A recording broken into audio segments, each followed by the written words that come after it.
prior to the president, Tom Homan, also the former acting ICE director. So, Tom, we were expecting, based on your initial schedule, that today roundups of criminal illegal aliens and the process of deporting them would begin.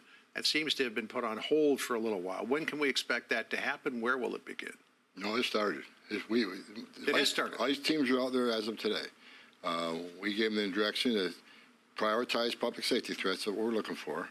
So we've been working up the target list. There was some discussion about Chicago because the specific operational plan was released. So we had to look at and reevaluate, does this raise officer safety concerns? And it does.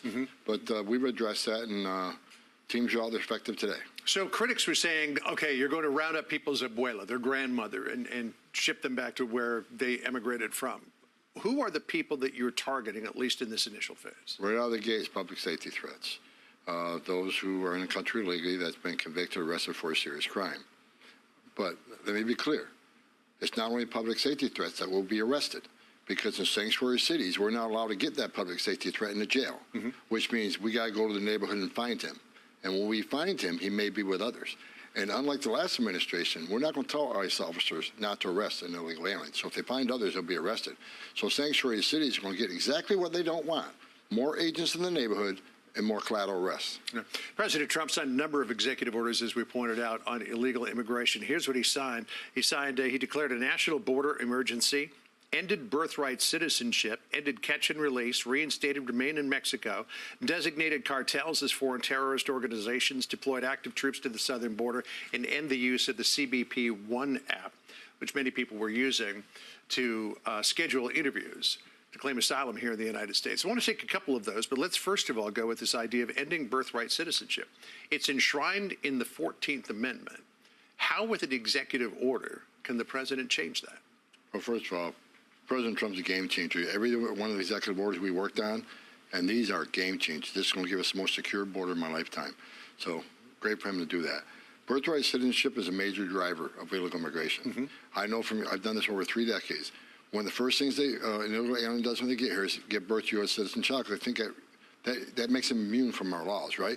So even if he goes to immigration court and loses his case, even though he's in the country illegally, he's convicted of a crime and gets to order removal, they think that the fact to have a U.S. citizen child would make him immune. We can't send that message to the whole world that you can enter our country illegally, which is a crime, you commit another crime, and you can even get removed by an immigration judge after expensive due process. But if you have a U.S. citizen child, you're off the hook. We can't send that message. We'll never fix the border. Right, but the 14th Amendment does not differentiate between somebody who's in this country legally or illegally. But I'm not an attorney, but I don't think the 14th Amendment enshrines that at all. We have just as many legal scholars, constitutional scholars, say it doesn't really say that.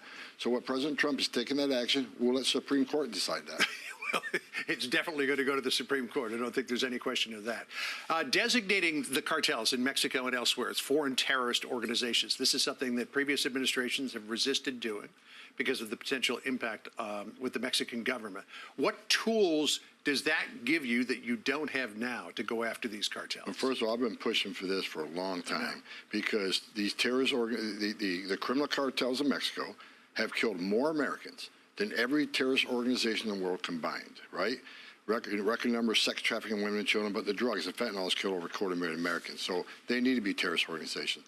But that puts a whole weight of the United States government on them. Not only are we just going to deal with the operations of Mexico, but the Jalisco cartels in 43 countries around the world. So we'll work with other world leaders to attack this cartel all over the world and bring them to their knees. That has to be done. So we've got some more violence, this time on the northern border. Border Patrol agent David Malin was killed. The acting DHS Secretary, Benjamin Huffman, said this: a Border Patrol agent assigned to the U.S. Border Patrol's Swanton sector was fatally shot in the line of duty. This incident is being swiftly investigated, and DHS will release additional information as soon as it becomes available. We've been focused so much on the southern border, but we've also, here at Fox, talked about the northern border. But this is something the Biden administration basically ignored for 4 years. Yeah, the crossings in the northern border, especially in that area where the officer was killed, the crossings are up 600% of special interest aliens. We got a lot of people from India, Pakistan, Turkey, people that can afford to go to Mexico and sneak across the northern border, which is much easier. For the agent, my heart breaks. My 3.5 decades, I buried Border Patrol agents, I buried ICE agents, and it's a sad day for all of us. And so, God bless his family, and we'll help them through that. But a terrible northern border is not going to be underlooked by the Trump administration. We realize they're understaffed. We realize that the numbers are up 600%. So we're going to address that along the southwest border. Right, and we'll be talking with Paul Perez, the head of the National Border Patrol Council, about that as well. He was one of Halen was one of his members. So let me just come back to where we started. So roundups are happening today. Can you tell us where and how many people? Not roundups. Or deportations? Well, how would you characterize it? Targeted enforcement operation. When we target the public safety threats, we know exactly who we're looking for. Pretty good idea where they're at. We even know sometimes who lives in the household with them. Okay, so give us the scope of what's happening today, and if you can tell us where it's happening. It's happening all over the country. I can't tell you specific locations because of officer safety concerns, but ICE officers throughout the country were told today, go make arrests of those here illegally that have a public safety problem, public safety threat. So they've developed target sheets, an operational plan that they go out in the field, the whole team goes, 5 or 6 guys go on a team for officer safety reach, cover the back door, cover the front door. Yep. So they're out there right now looking for the most serious public safety threats throughout the country. We're putting them back to work. And how many of those serious public safety threats do you think will be apprehended today?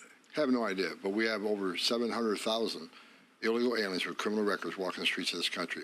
That's what we're looking for right now. All right. Well, as soon as you can get us statistics, we'd appreciate it. You got it. Tom, thanks for dropping by. Really appreciate it. All right. Sandra?